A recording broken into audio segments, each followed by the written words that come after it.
Yes. Mhm.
Good afternoon, everyone. It's nice to see everyone here today. My name's Lynn McCormick. I'm the Director of Creative Placemaking for Local Initiative Support Corporation, which is the cooperator with the National Endowment for the Arts for the Creative Placemaking Technical Assistance Program for our town grantees.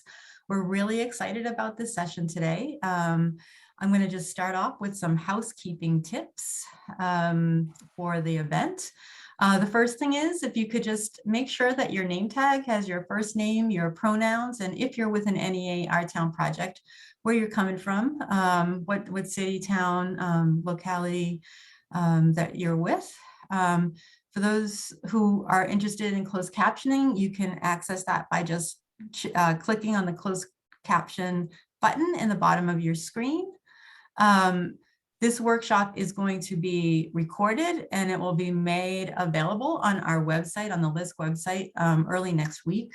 So you can check that out. It's also posted on YouTube, and you can just actually do a search for LISC videos and put the title of this, this workshop in your search. We really enjoy having conversation with the folks who show up for these workshops. So Margy and Marc, who Jen will introduce shortly, will be really presenting in conversation. And we are hoping for a really dynamic conversation with all of you as well as they finish up their not performances, but their presentations. And while that conversation's going on, we just ask that you make no assumptions and that you ask questions and be curious. And this is also an opportunity for grantees to kind of get to know each other. So feel free to use the chat and reach out to folks that you might be interested in connecting with. If you have questions during the presentations, Hannah will be monitoring the chat. So just go ahead and put those questions right in the chat, and we'll come back to them when we open up the conversation. I also, before I hand it over to Jen, just want to thank Hannah Leatherman, who works with me really closely on this project, and our tech Thomas Young from Looking Glass Theater, Looking Glass Creative. And we've been working with Looking Glass for a really long time, and we really just are so happy they're back with us for this year. So without further ado, I'm going to turn over to Jen Hughes from the National Endowment for the Arts, and she's going to kick us off.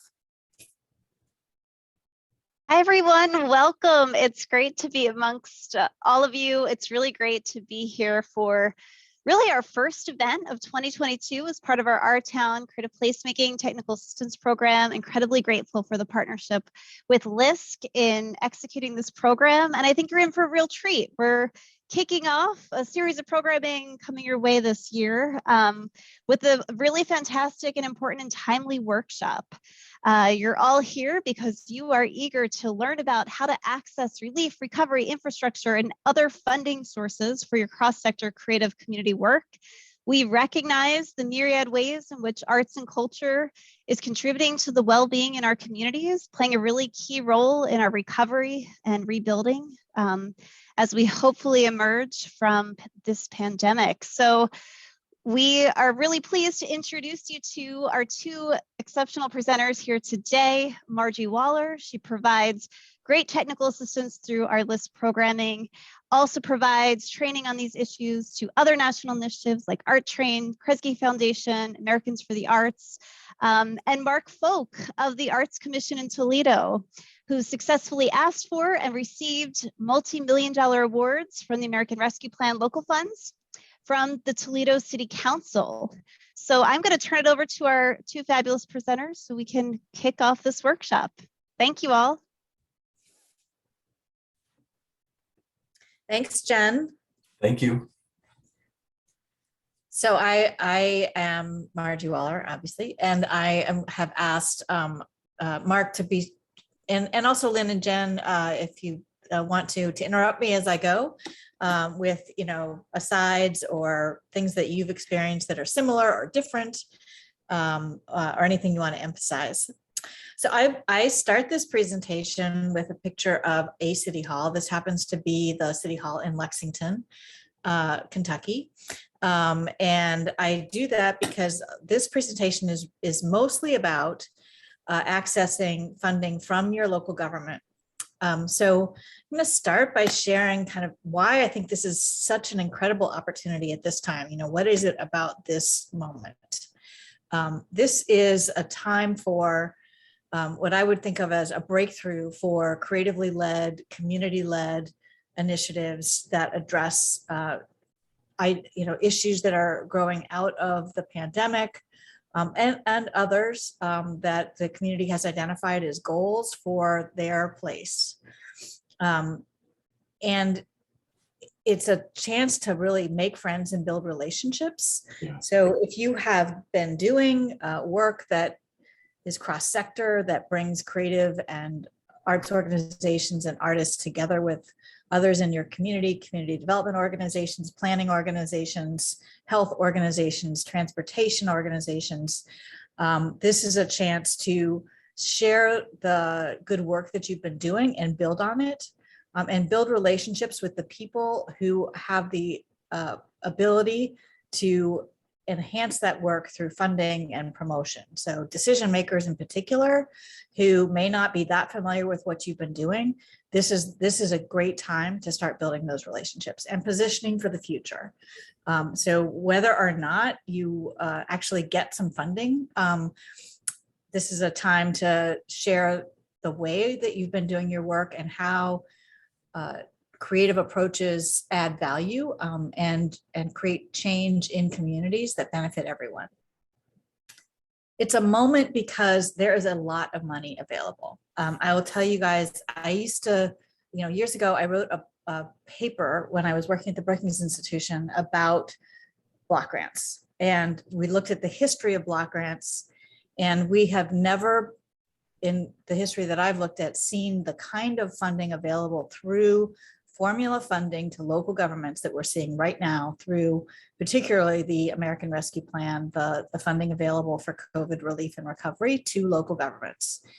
There's so much money available. It is in some places as much as half of the annual budget of a local recipient of funds, whether that's a city or a county.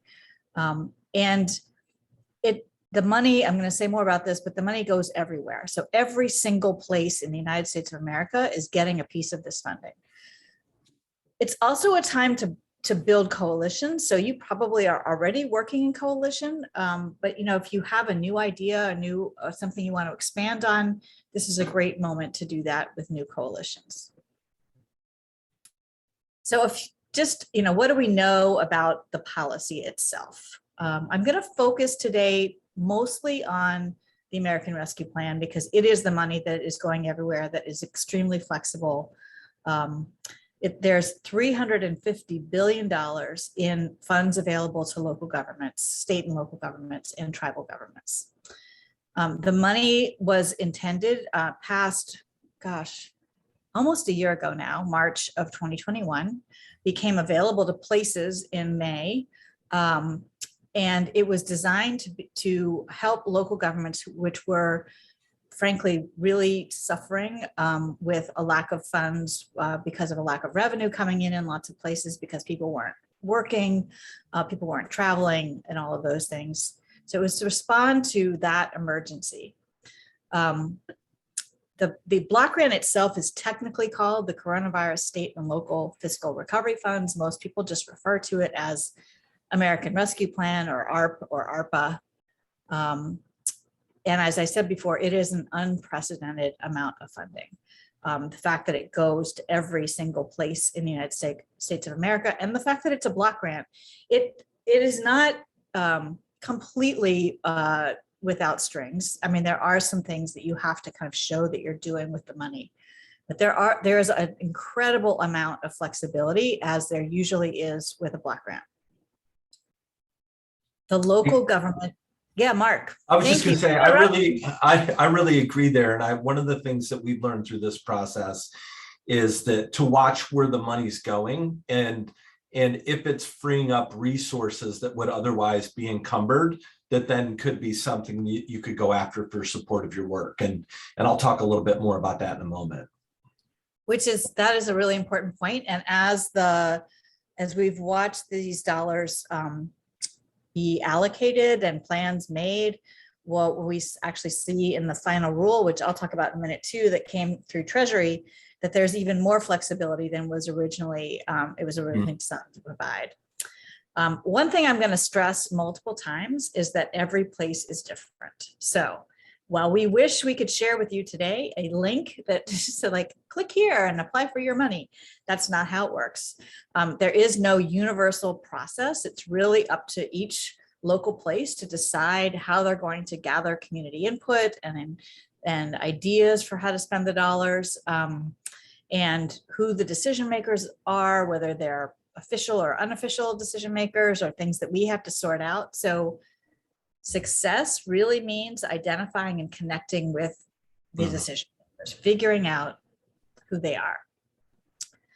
And just a quick note here that infrastructure funding, legislation that was passed in the fall, that funding also provides resources to local governments. And I think I've heard Mark talk about this a little bit. That's one of those places where you might look to see like what infrastructure money is coming to your local place that's freeing up dollars that could create general fund dollars available to do other things. But also their infrastructure is a great way for cross-sector partners to come together as part of, whether it's a new bridge or a new street or new bike lanes. There are lots of ways for there to be creative and community-led approaches in that work. This is just a screenshot of what is on the Treasury website that shows how you can spend those American Rescue Plan state and local fiscal recovery funds. I'm going to skip right to my summary of what that actually says. So this is the translation of all those words. Basically, you can spend these dollars on issues related to COVID relief and recovery that are about health, that are about an economic impact. And I want to just stress that the administration really recognizes that the pandemic put a spotlight on inequity in our nation, and that they want these dollars to be focused on overcoming that inequity, focusing on equity with your planning, particularly with economic impact projects, is a smart thing to do. Here's the place where Mark and I were just both talking about replacing lost revenue. So one of the things that the legislation allowed local governments to do is to figure out how much revenue they lost as a result of the pandemic. And that happened in a variety of ways, but mostly just not collecting the taxes that you usually collect, whether that's income taxes or sales taxes or travel and tourism taxes. A lot of places were short on their usual income, but they still had, of course, the same services to provide, the same employees to pay, and so on. So these dollars were allowed to be used to replace lost revenue. Yeah. And Margie, I'd add there, you mentioned in a previous slide that each place is different. Something I'll talk about a little bit in a moment is how even the same place could be different. And we were able to leverage the city's funds with some of the ARP Act funding that's come to the county. And, the city did a broad series of civic public meetings, and the county's done their process much more internally where the funding goes. So that has allowed the opportunity for both, to a certain extent, to allow them to use general fund dollars to grant out to allocations that they put in their frameworks for ARP Act funding that will take the burden of a lot of the federal reporting off of the recipients of those dollars. Yeah, really good point.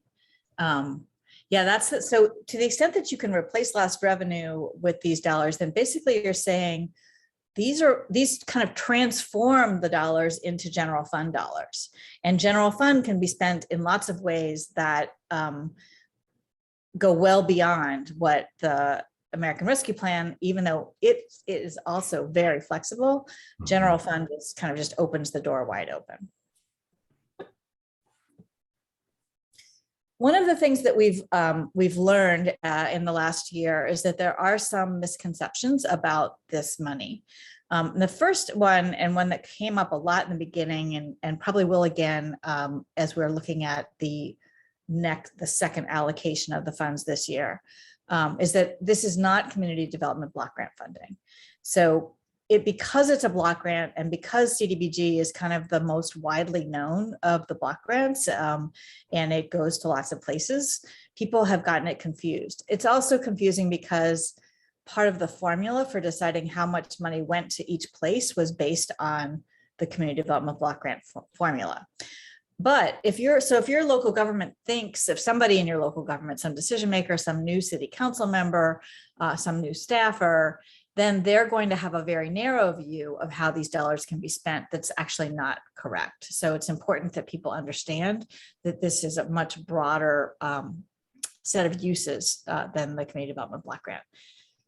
Of course, the funds can be used in the same way as community development block grant as long as they're addressing COVID relief and recovery, or they're being used as general fund dollars.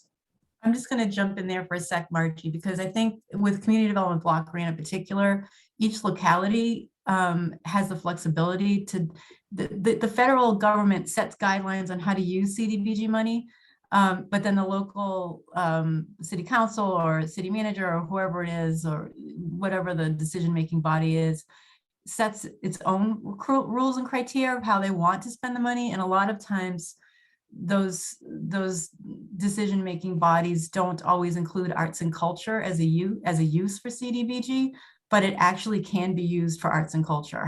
So, but that's different in every locality as well. So if you've got that going on in your community, the point that Margie just made about the ARPA dollars being more flexible is important. Yeah, that's a great point too. We just gave a presentation yesterday for CDBG for youth employment and the arts programming to our city. So those are much more rigorous as well, to Margie's point, much harder to get and to report on. Yeah, they're hard to get. And because, as Lynn said, there's a local, process for prioritizing within a broad spectrum of how to spend those dollars. If people have in their head what those priorities are, they would be much more limiting than what you could use the ARPA money for. The other point I wanted to make is that the money, sometimes you'll hear, oh, we already spent all that money, it's already gone. That is very unlikely. First of all, the money is coming in two parts. So the half of the money, in most places, half of the money came last May, and the other half will come this coming May. And so, you know, lots of places decided a set of priorities for the first dollars that came last year. Truthfully, they may not have actually, probably haven't spent all of those dollars. And some tracking that some of the national think tanks are doing, it looks like the money is, the localities are actually taking their time at spending the money, kind of assessing where the money needs to go. So they may have had a lot of conversation about it last year, but they may not have actually spent it. And also, sometimes the money is allocated, say, for example, we're going to send these dollars to our planning department to do some community engagement, but the money actually hasn't been spent yet. So they allocated it over, but they may still be looking for some help in figuring out how to do that engagement. So those are the kinds of things that you can learn by figuring out who the decision makers are and getting some help with identifying opportunities. I'm going to jump in on that again. I'm going to jump in on that again. Sorry, Margie. I think as a person who worked in city government for 20 years, and as many of you currently work in city government, I think the message there is, how do we as arts and cultural organizations, as artists, as cultural entities within city government, as Margie used the word, help spend the money? Like, what solutions can we put forward that will actually help spend the money? Because this is a lot of money and it has to get out. And if the city doesn't get it out, you know, there's a lost opportunity there. So they're looking, I think a lot of folks are actually looking for creative ways to use the money as well. So don't be shy about suggesting things or creating those relationships. Definitely true. And I'm going to say more about how you can frame that conversation in a minute too. This might be the moment in your local government, I know it is in mine, where they're starting to talk about the second allocation. So if the second allocation is coming this May and they're starting a budget process now, they may be starting to gather community input. So that's all to say, there's still plenty of time to get in there and talk to your local decision makers about how they're thinking of spending the money and how you can help meet community goals with your cross-sector partnerships, expanding your existing program, et cetera.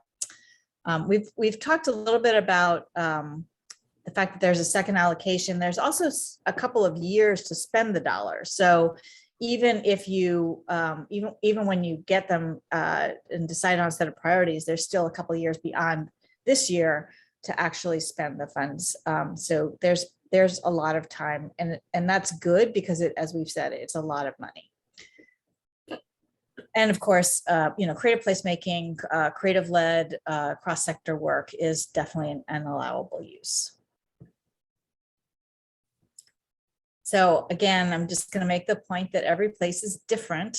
So you want to recognize that you may have to do some research to figure out who the local decision makers are. And because it's different, the process is different, the named kind of deciding body is maybe different from place to place.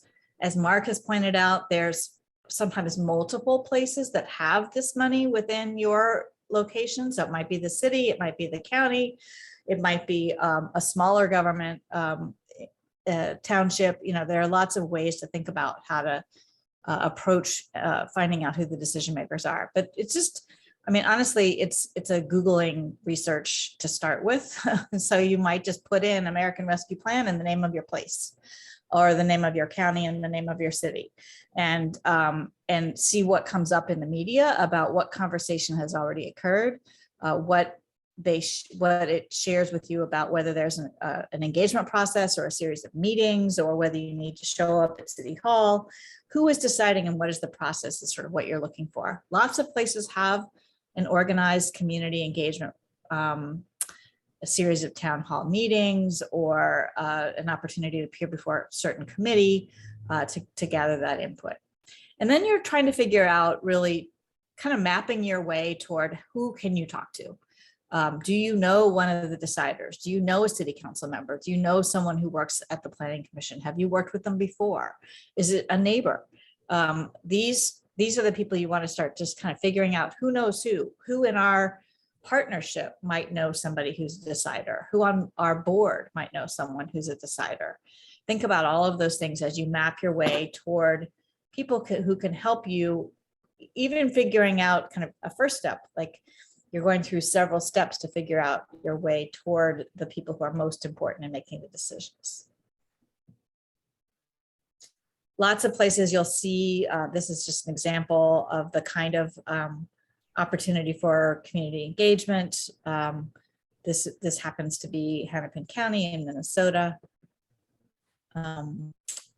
This one I think is from somewhere in Virginia, but again, like just searching social media, searching your local newspaper, TV stations, radio stations, you'll come across a lot of this kind of information.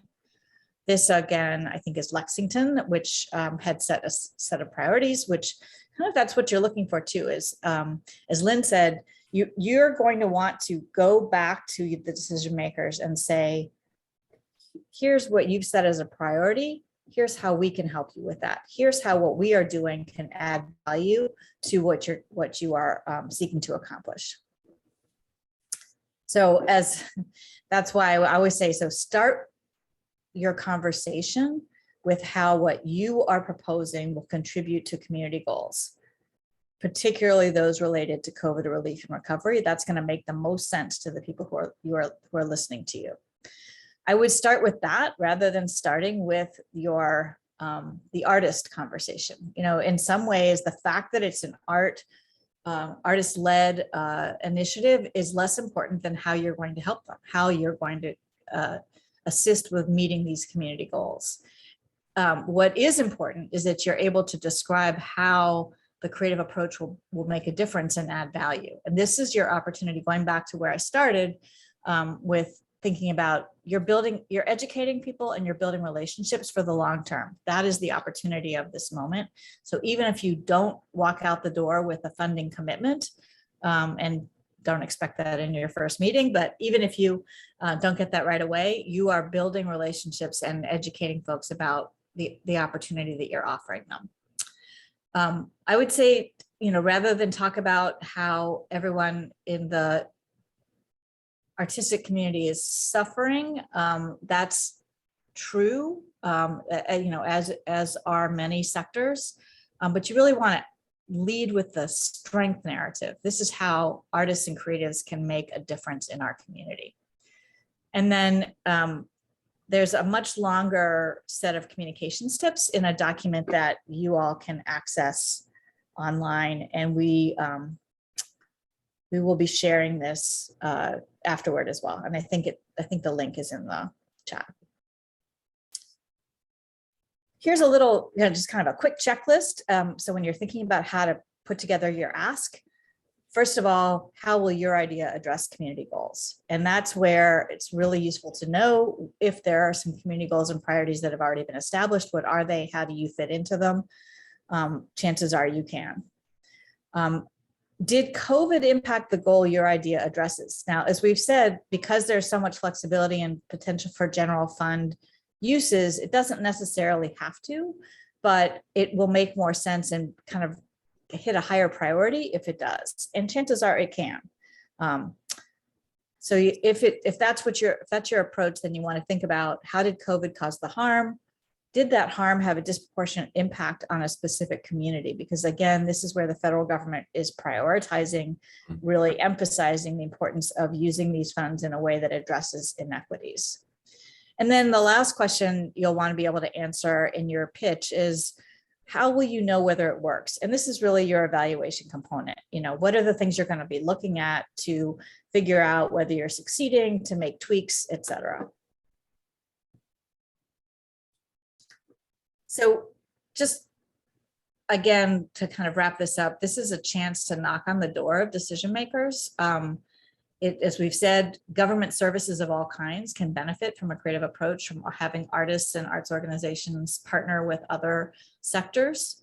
And this is a chance to share that kind of work, to put a spotlight on it. There are, just so you know, other state and local block grants in the American Rescue Plan. So, there are, besides this huge one that we are talking about today, there are other ways that you can approach that. And I have some links to offer you if you want to do more research onto that. Other federal agencies have funds available to address specific national goals. And then, of course, there's the federal infrastructure funding, which is just making its way to local governments now. These links, in case you want to look up a little more, Treasury put together a list of frequently asked questions from local governments, and it's searchable. So if you get a question from someone and you want to know whether Treasury has commented on it, you can look at that there. If you want to know where all of those funds are that I just mentioned, some of the other federal funds in the federal government, you can look at this link, which has information about all of those pieces that went to different agencies and kind of where you can get more information on them. If you want to know how much block grant money is coming to your city or county or state, that information is available at that link. I don't necessarily recommend reading the final block grant rule, but if you are curious, you can look at it. Brookings has put together a new tracker of how local governments are spending American Rescue Plan dollars. So that's a place you can take a look if you are looking for other examples so that you can reassure someone, or you want to just educate yourself about how other local governments are thinking about this. That's a great place to look. And then finally, the Conference of Mayors and Bloomberg have put together a group of experts to respond to questions about recovery funding. So these are all great resources if you're looking for information to share with a local decision maker, or just to educate yourself before you start setting up meetings. And I will stop sharing and turn it over to Marc to talk about his real life experience with getting American Rescue Plan funding. Thank you, Margie. It's a pleasure to be here with you all today. I hope to be able to bring many of the points that Margie talked to life through our experience here in Toledo. And I certainly agree with coalitions and relationship building. And I'm going to walk through how we got to where we are. I do want to articulate that we're in a stage both with the city and county on being awarded allocations in their framework, and we haven't yet got the funds released. We had to wait for the county to approve the match from the city. Then last night, the city approved the budget. And so we're moving forward with this. So you're getting a bit of a little bit of a real-time experience as we're going through this process. But I really appreciate the outline that Margie gave on this, and it follows our path that I hope to give you something to take away from the case study. At the Arts Commission, we're a 501c3 organization. We're what the city calls their local arts agency. We were created by the city in 1959. But we've never been a formal department. We operate as a separate 501c3, and we have programmatic tactics that meet our mission, and then we take on a whole host of other strategies to fill our role as a partner in building, sustaining a local arts and cultural ecosystem. And in Toledo, that's evolved into other community needs through our role as an adaptive leader. For example, years ago, we really got involved in the creative placemaking field as an organization because all of our CDCs collapsed in our community. We went from 13 CDCs down to 1, and there was no community organizing in that space. And so the Arts Commission stepped in and used arts and culture. And I bring that up as an example to just kind of testify how we're always looking to evolve our organization to meet community need. We have been able to secure some of the ArtBack funding for youth employment. Last year, we were able to pull in a couple $100,000 early on to help employ youth through our Young Artists at Work program. We're working with the county on some infrastructure money. They're doing a $60 million investment in the Convention and Visitors Bureau. There's a $1.5 million public art program to employ artists and renovate the space through that. And we'll keep watching those, specifically in our region through the EPA with $100 million that's been dedicated to the Great Lakes, and all this pollution that's going to be cleaned up. How do we, what does that mean for the community around those spaces, and what is the role of arts and culture in that? But today I really want to talk about the sub-granting capacity and how we got to the point where we are with the allocation, and again, the importance of relationships. Before I jump in there, I want to talk, just to go through real quickly on our kind of program tactics that we use to keep these relationships centered, and how we serve our community. We do things like the Art Loop that really focuses on social cohesion and engagement. We have since '77 run the City of Toledo's 1% for Art program. It's the first in the state of Ohio, and it again kind of speaks to leveraging. This year's the investment from the city is about $340,000, and we're able to leverage an additional $2 million of investment in public art in the community from outside city sources. We serve artists in our community through relief grants that I'll talk about a little bit more in a moment, and then capacity and merit awards.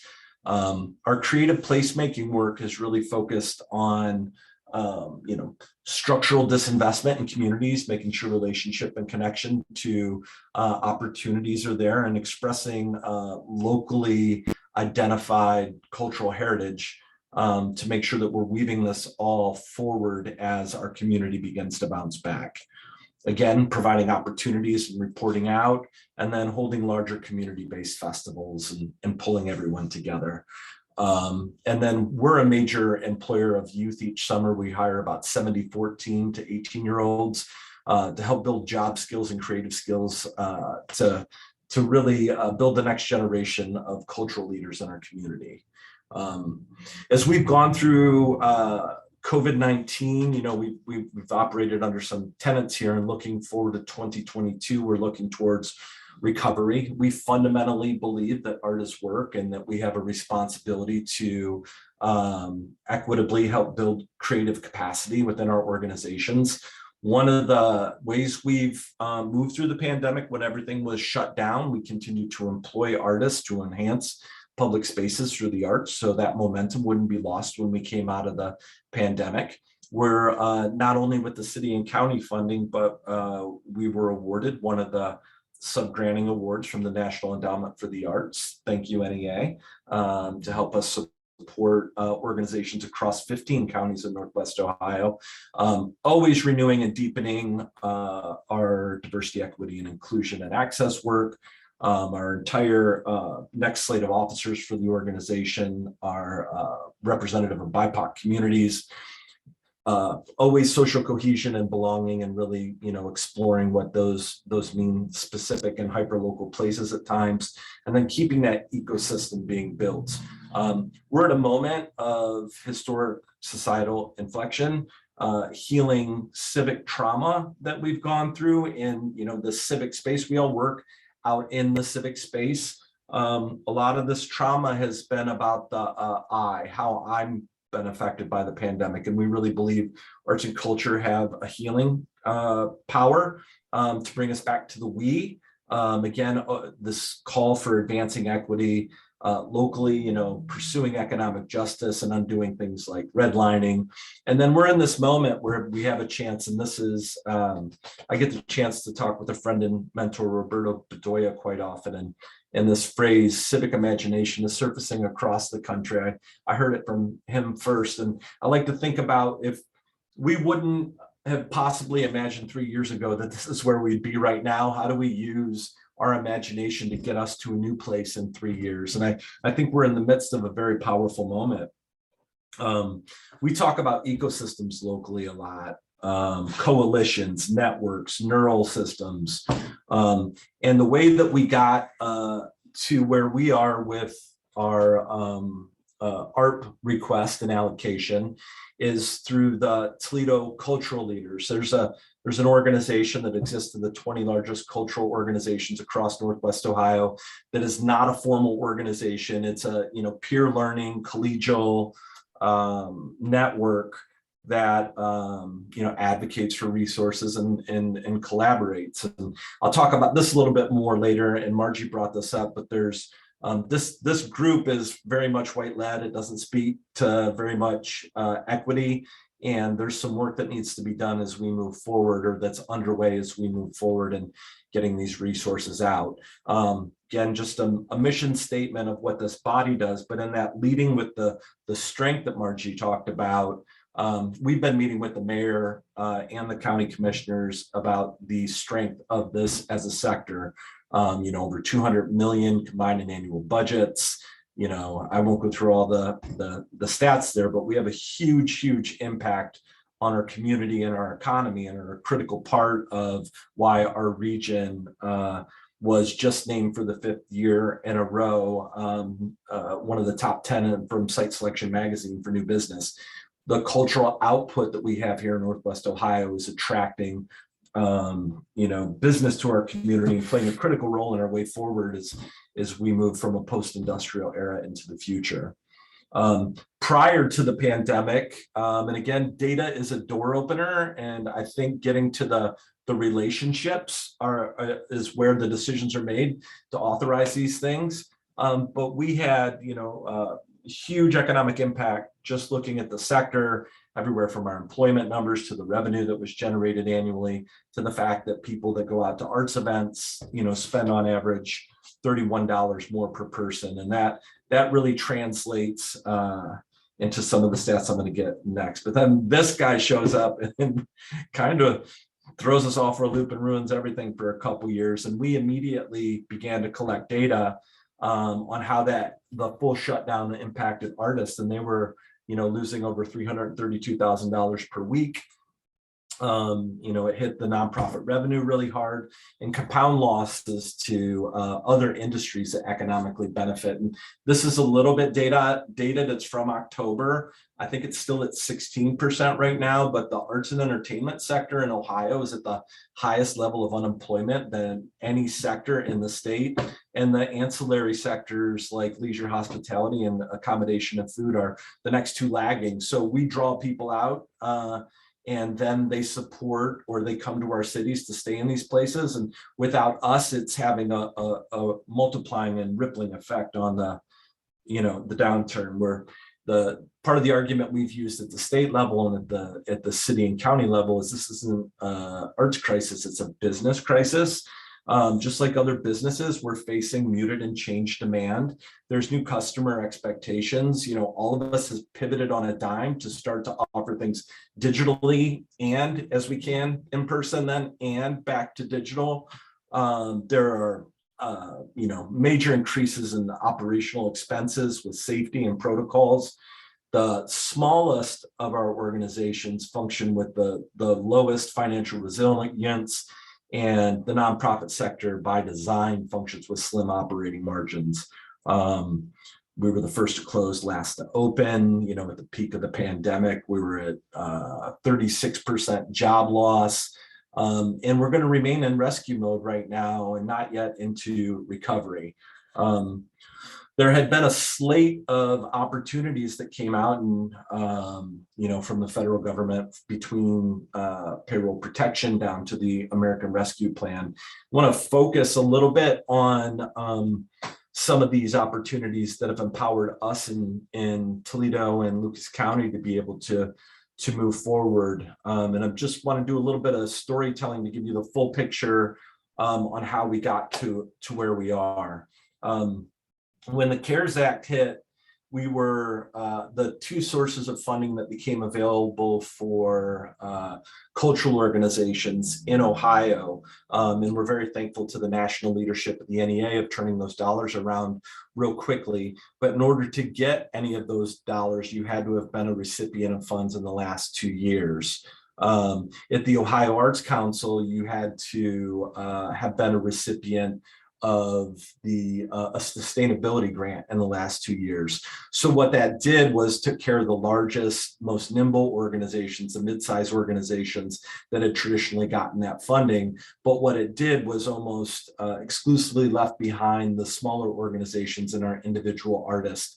And those smaller organizations, again, are by and large organizations of color, in our community, or disproportionately so, BIPOC-led organizations. And so we became really, really concerned for them and began working the phones. And, if anybody else in the fall of 2020, I was, taking calls at my dining room table, then out for a walk, then just trying anytime I can get a hold of a decider or an elected official, and trying to figure out how we can get into some of their funding.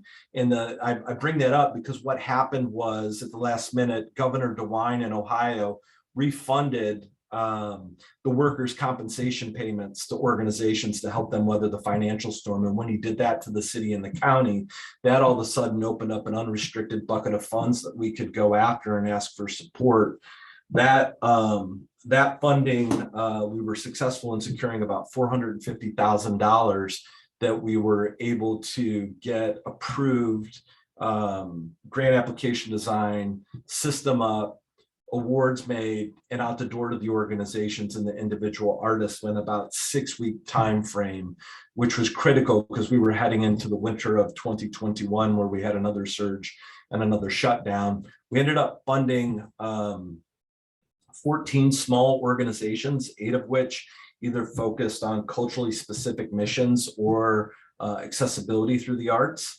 And then 119 local artists got grants to help them endure the storm.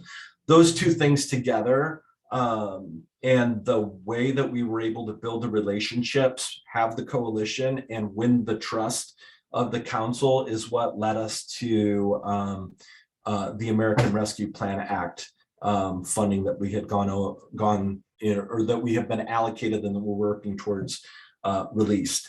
As soon as we were working through those other issues, and as soon as we heard that there was another round of funding, we began asking for that for our community in mid-April of last year, roughly. The city of Toledo got 180.9 million, and the county, I believe it's at 83 million. And we began asking them to come together and partner to support the sector.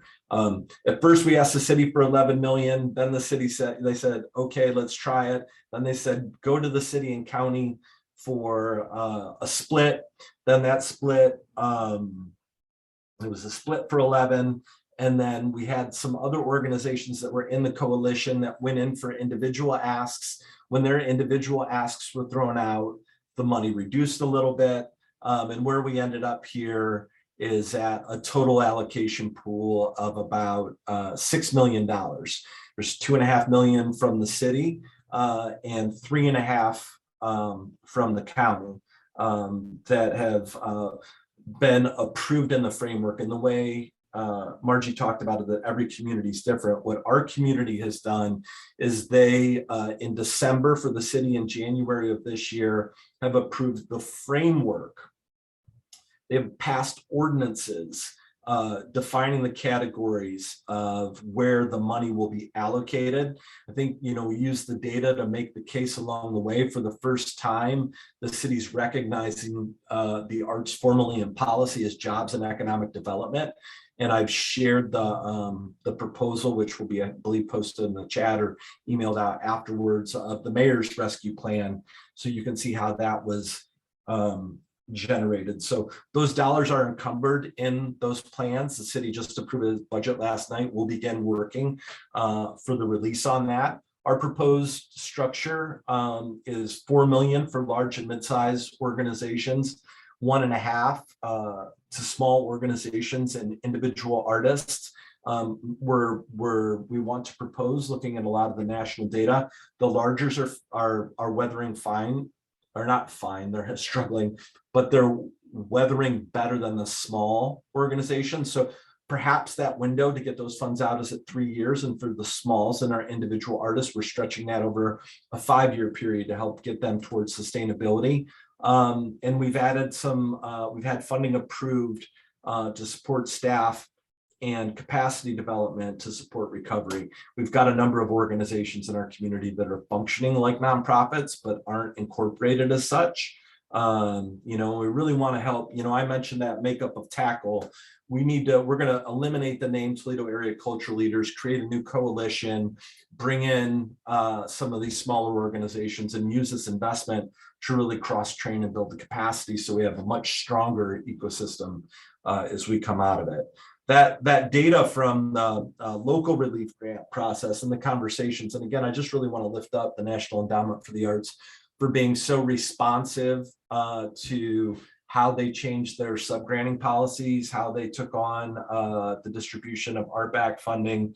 What this will allow us to do, being one of the subrecipients of a $500,000 regranting program, is to put about $350,000 out in subgrants to small organizations across 15 counties in Northwest Ohio, which is really, I think, critical as we see a clearer and clearer need to build urban-rural solidarity and reconnect our communities through culture that are being separated through politics right now.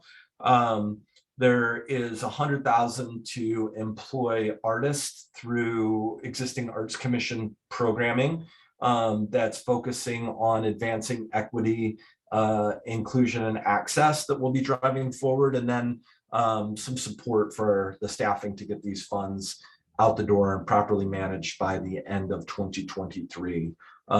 So for us, our next steps really are to work with the city and the county to approve the appropriation release. And there's going to be more negotiation as that happens. I'm sure one of those two entities is going to want us to help underwrite festivals.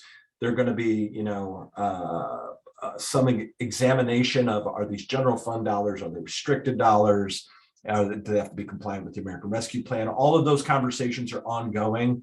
Our intent is to get to that point where we can launch the app, get the funds out, hire additional staff, and get everything up and launched for the community at a summit in late May or early June. And then we're going to continue to work through what we have to do to go after resources and policy to continue to move the ecosystem, the entire cultural ecosystem forward in Northwest Ohio. And I would say in closing, just a couple things to really think about is the importance of networks and relationships. If you haven't started those yet, that's okay. As Margie said, start now. It's got to start somewhere. I was thinking about it before the presentation today, and our city's legislative director used to own a coffee shop that I went to in art school, right? The county administrator worked for 3 mayors ago and helped me on a public art project. All of these, all these relationships you weave together over time, those messages stick, the advocacy sticks, and you have champions inside the system. I would really, for those of you that are in leadership positions that are going to work towards going after these funds, take your younger staff members with you or your future leaders through this process with you. We went through the American Recovery and Reinvestment Act together as an organization. And that's where we learned our chops on how to get through the pandemic. So we're taking our leaders, our entire staff through this process at every turn so they can see where we are and how it works. So they'll have the capacity moving forward. Data matters, and a lot of it is the need, but these are human decisions. People are choosing to support other humans as we come out of the pandemic. And I really want to lift that up, because you can get to the dance floor, and then with a council of 12 people, they all have individual constituencies with individual needs, and you have to make sure that you're open enough and malleable enough as you're going through these processes that it's a win-win for those interests, and you can build that into the future. And then both Margie and I talked about this, but watch not only where the money goes, but watch what becomes available from other sources when it arrives there, because there's pathways there. And even in communities like mine that have approved ordinances, with the allocations in it, we're fairly confident that somebody in that pipeline isn't going to be able to execute to get that funding, and those dollars will come back in the pool. So be ready for that with your proposal. And you know, if it, and anybody that has to work in development, it's not a no, it's just not right now. It's always a maybe, you know, and don't take that to heart, but just be ready to come back. These are relational issues. And as Margie said at the beginning, this is an unprecedented investment that we have every opportunity to participate in.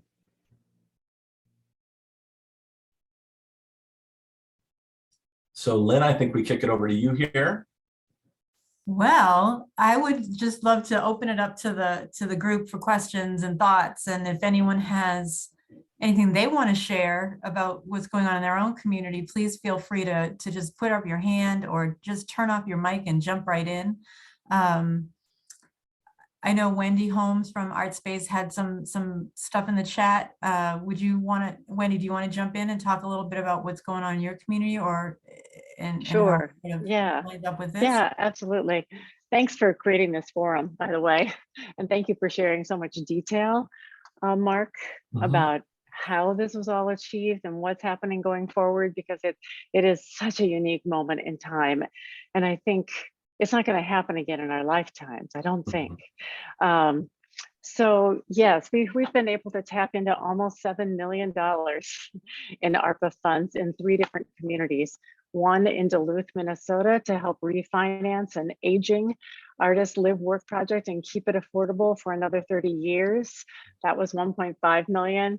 We were able to tap into 5 million for a project that was already in pre-development, 55 units of live workspace mixed use in Colorado Springs. And that was because we have deep relationships with the government at every level. And Colorado Creative Industries, which is their arts agency for the state, if anyone is on this call from Colorado, was able to get an allocation of their own of $20 million of ARPA funds. And then we were able to tap into 5 million of that for the Colorado Springs project. And then here in Minneapolis, where we're based, we were able to secure funding, $250,000 in funding from the city of Minneapolis for a technical assistance program to help creative businesses who had suffered during COVID and the riots, et cetera, and create a program to help them with their space insecurities based on the last 2 years. So that program is just starting this year. So there's been a lot of opportunities, and we see a lot more. And we're working in a lot of states. So each state and each municipality has a different strategy, as Marc and others have outlined. So it's not a one size fits all at all. Yeah. But having the relationships is really key. Yeah. Thanks, Wendy. Karen, I see a question. Oh, go ahead, Margie. Sorry. I just want to underscore something Wendy said. It's a really good point that, so some of the money may have been allocated to a specific agency already, but they don't necessarily know how they're going to spend the money. So they've been given some money and they've been given some goals to meet. And that's where, like, figuring that out and then going to talk to those folks, you can help them meet the goals that they've been assigned by the decision makers. But just because they've, the decision makers have allocated the funds doesn't mean it's actually spent or that they even know how they're going to spend it yet. Yeah. And I think, Wendy, to your point in the chat, I was just on a state advocacy call earlier. I think there's still 600 million from the first tranche in the state of Ohio that's not dedicated yet, and another 2.6 billion, I believe it is, coming this May again. So at the state level, we're talking very much at the local level, but there's opportunity to go to the state level as well. And there's a deadline for all these. So people are now they're in a hurry to spend these funds. I also just want to kind of add that, we're hearing from Marc, who runs a local arts agency, Wendy, who's running a national organization out of in artist housing. And a couple of other folks are chiming in. I think I see someone from TPL also put a comment in the box. But for those of you that are in smaller organizations in smaller cities, and Toledo's not a big place, guys. Toledo's a small town, a small city. So that's one of the reasons we had Marc come on. There is an opportunity for you as an organization to also advocate in the same exact way on a smaller scale, obviously, probably, but just don't be intimidated by the scale of what we're presenting today, because I think there is opportunity, particularly in smaller places. You have those same relationships and you can leverage something that's like applicable to your organization and to your community. I do want to ask Karen, are you able to chime in here and sort of pose your question or contextualize it a little bit more that you've got in the chat? Sure. Hi, everybody. This is super interesting. Guess what I'm really taken by everybody saying this is an unprecedented moment. And I think it's the moment to get money, but it's also a moment for systemic change. Mm-hmm. And I fear when things are on a quick deadline that we tend to replicate the system and just try to access it as opposed to really try to shift it. And so my question really was about what are proactive ways to really shift equity as part of this process?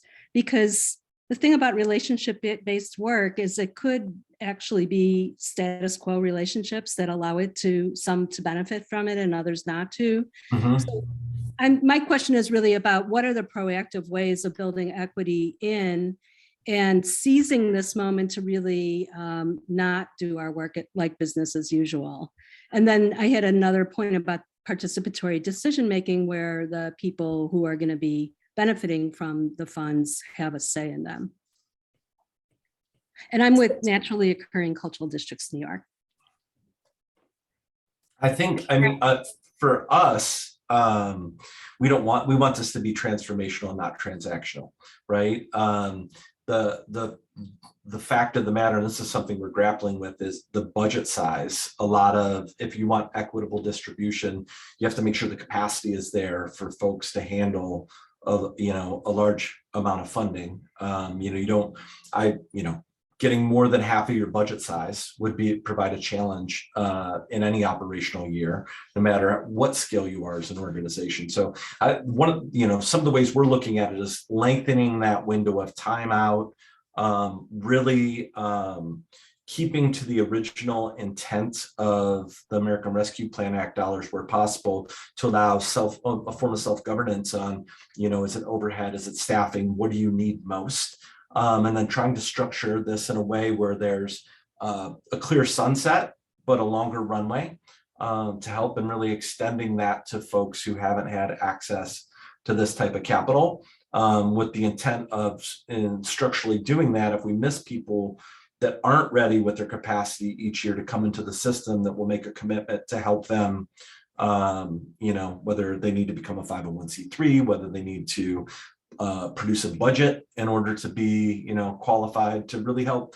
to work through some of those issues. So we're leaving a much stronger ecosystem with an emphasis on those that need it the most as far as organizational capacity. I mean, the small orgs are the ones who the director is the receptionist, grant writer, janitor, executive director, and all those.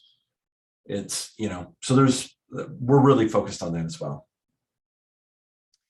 Karen, I would add that, we talk about this a lot in some other places where I do this training, but one of the great opportunities of these resources is investing in your engagement process and making sure that you're really reaching into places that don't typically give input into government decision-making.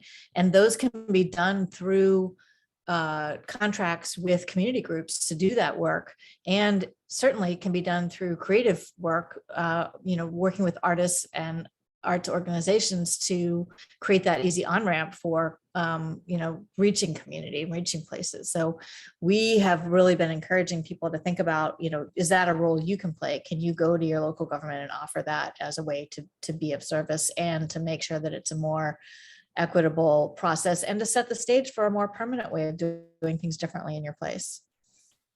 Can I say one more thing, Lynn?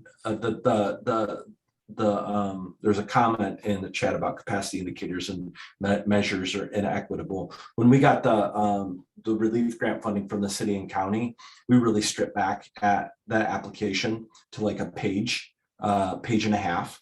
And then we have staff members that come from communities of color who we've like invested extra in to go out and advocate for the opportunity, as well as, you know, I think Karen, you brought up relationships. We had right before the police were to vote on or the council was to vote on reform after the killing of George Floyd. The feds came in and indicted 4 of the 5 of the Black council people in our city and took them off. So again, the relationship things, it can be transactional, but we had relationships with the other representatives of the Black community that were appointed to those positions that, you know, challenged us to challenge them to help get the opportunity out. I don't know who I don't know. And in a pandemic, my bubble has, you know, probably gotten tighter. You know, there are multiple communities in a community, and I think we need to lean on our leaders who hold us accountable to make sure that the word's getting out to the communities that they represent as well. You know.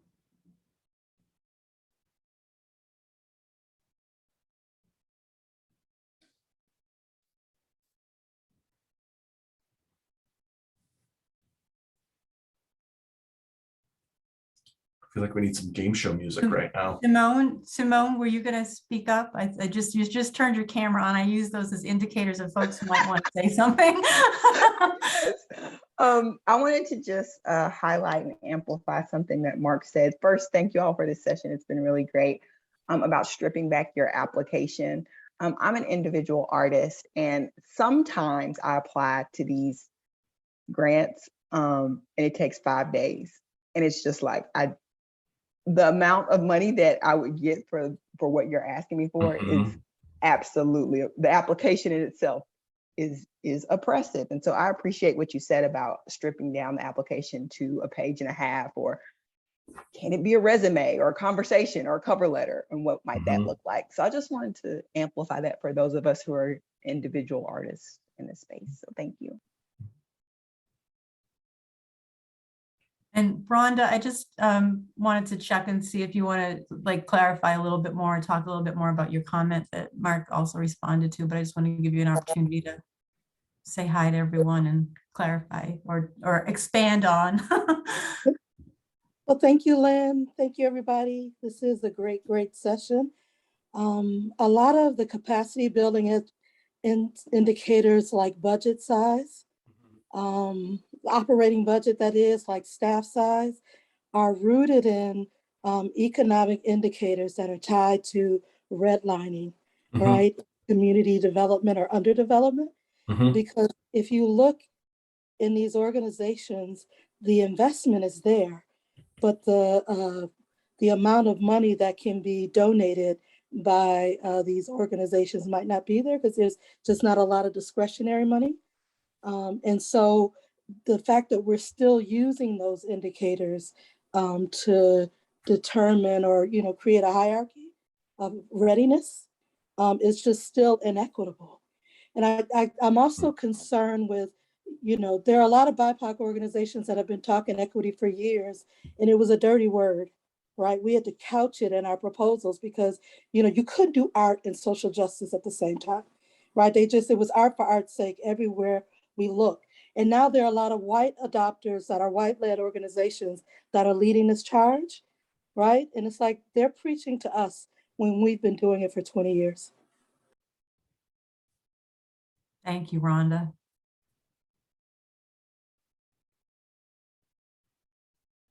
And I think that goes back to some of the points that were made earlier around this is an opportunity to change the way the system works. So it's great. Any other questions coming in? Hannah, is there anything I'm missing in the chat? Yeah, I have one from the chat, and this came in a little bit earlier. This asker says, as a small organization, we're recognizing this unique opportunity and see the need to reorganize our limited capacity and resources to be able to meet it. What are ways that organizations have responded in changing their operations, staffing, et cetera, in order to manage existing additional funds or potential ones? Thoughts?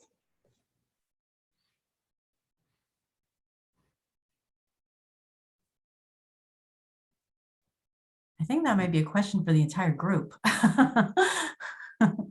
One point I would make is just, I mean, you can fund that kind of operation with these dollars too. So it might not be permanent funding, but you can do that with the ARP dollars, is, build in that that kind of operational infrastructure that you might need.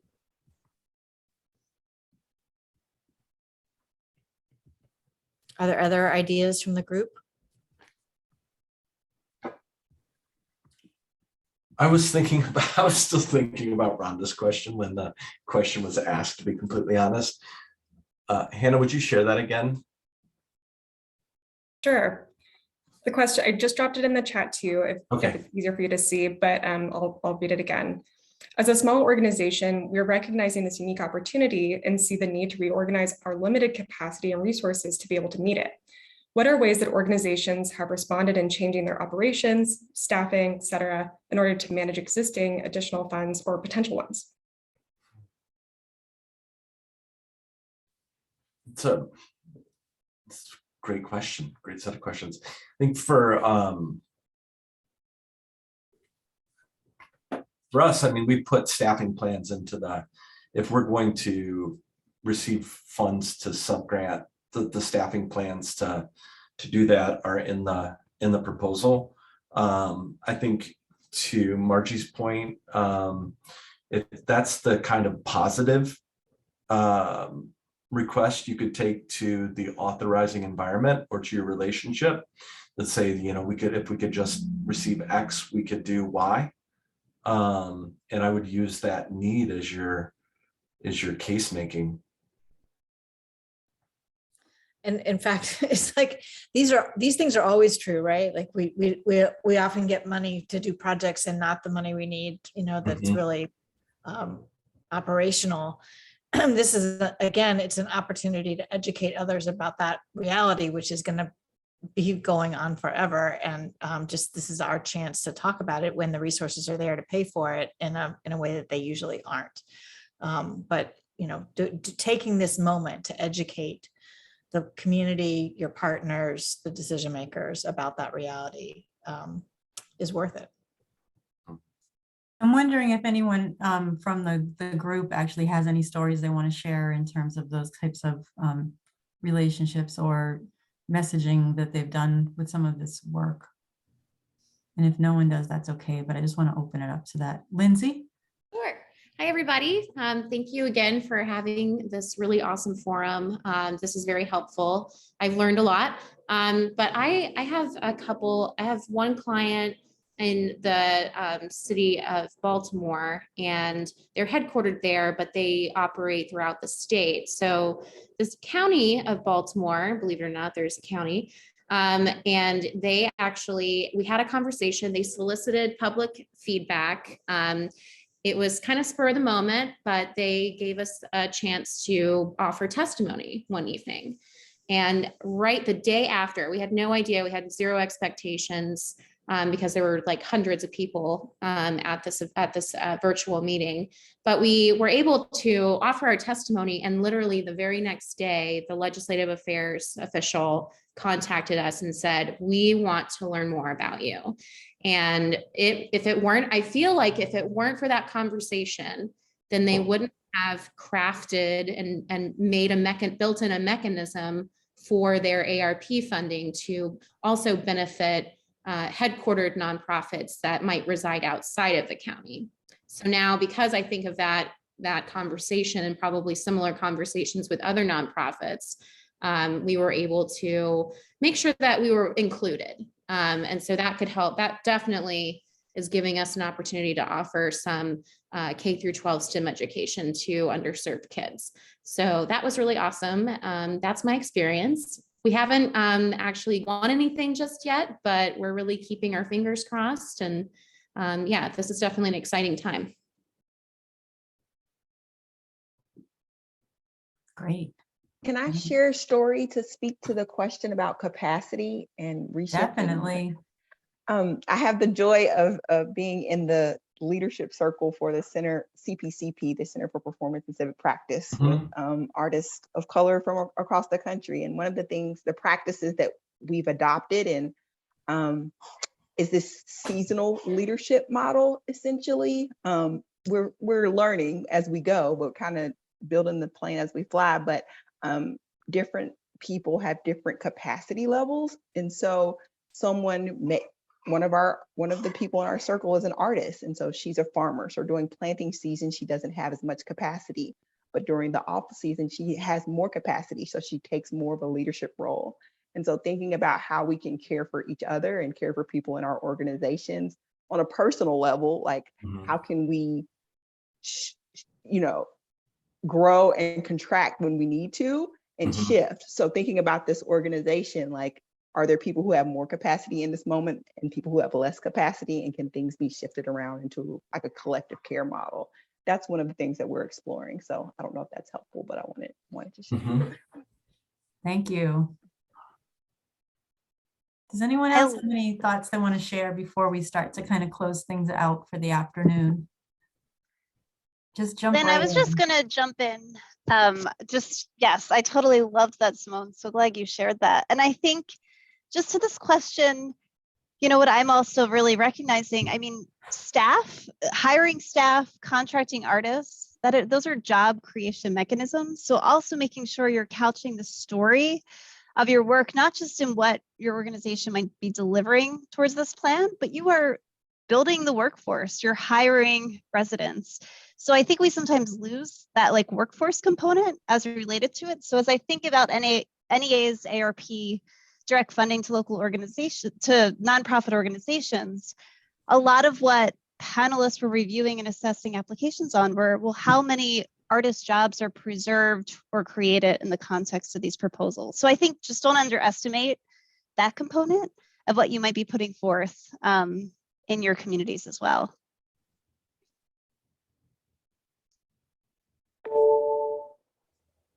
Great. Any final thoughts from anyone or things they want to share before we kind of close out?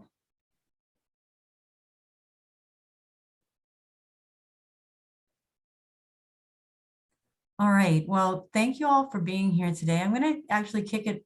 Thank you to Margy and thank you to Marc for all the thought and incredible preparation that you put into all of the work that you did. So yeah, please, everyone, let's give them a round of applause, and then also give yourselves a round of applause for being really engaged in the conversation and really sticking out till the end here. We really appreciate that you stayed with us. I'm going to kick it over to Jen just for a little bit of an overview of the TA program to remind you all why we're here and what kind of what we're trying to accomplish with the TA program, and then I'll just give a few specifics. So Jen, why don't you just kind of talk a little bit about that, if you would.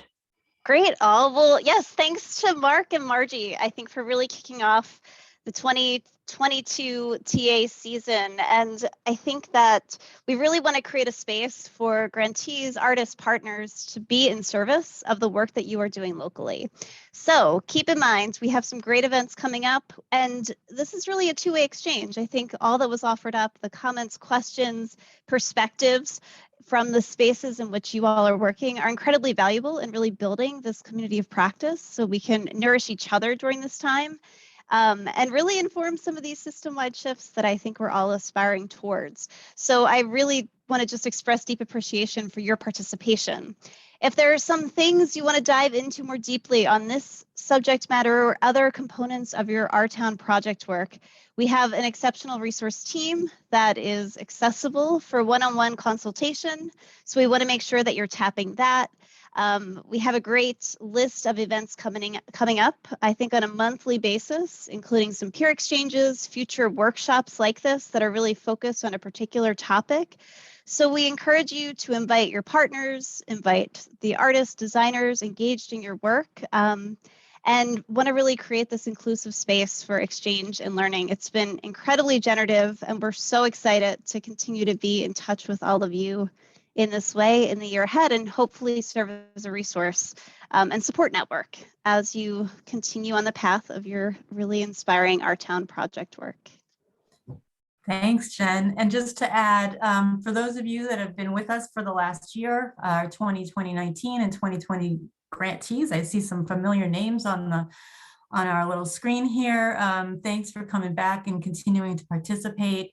One of the things that we're really trying to do this year and next year is really dig into connecting grantees with resource team members. I would love it if someone who has been in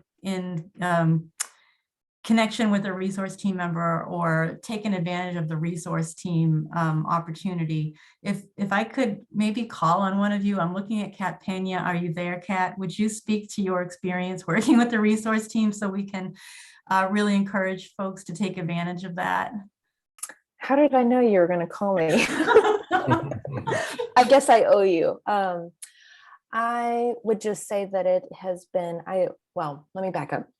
I work in Germantown, Tennessee. It's a suburb of Memphis, Tennessee. And I am very alone in the work that I do because I'm essentially building a ship, one person at a time. And it has been really helpful just to have backs of people to call on when I need them. So that's all. Thanks, Kat. So there is a form that if you are a new grantee, or even if you're a past grantee and you're working on your project, one of the 2019 or 2020 grantees that are still working on your project, there's a form you can fill out. Hannah just dropped that in the chat. So please get in touch with us. We've started meeting with people. It's been really helpful for us as well, because we can learn more about your projects and we can actually start thinking about how to shape these types of meetings so that they're actually servicing your needs. So please be in touch. And then as always, we have our really super creative placemaking toolkit up online, and hope that you maybe take advantage of some of those resources as well. So our next online experience will be at the end of the month with 3 peer grantees doing a peer exchange around systems change. We'll be sending out information about that next week, but please mark your calendars. I think that was, Hannah, what's the date of that one? I can't remember. I think it's the 23rd. I'll drop the full schedule in the chat in just a second. Okay, terrific, thanks. So thank you all. Thanks again to Marc and Margie. Thank you, Jen, for your incredible leadership, and thank you all for being here this afternoon, and a special thanks to Hannah and Thomas for all their work. Have a great rest of the day. Thank you all.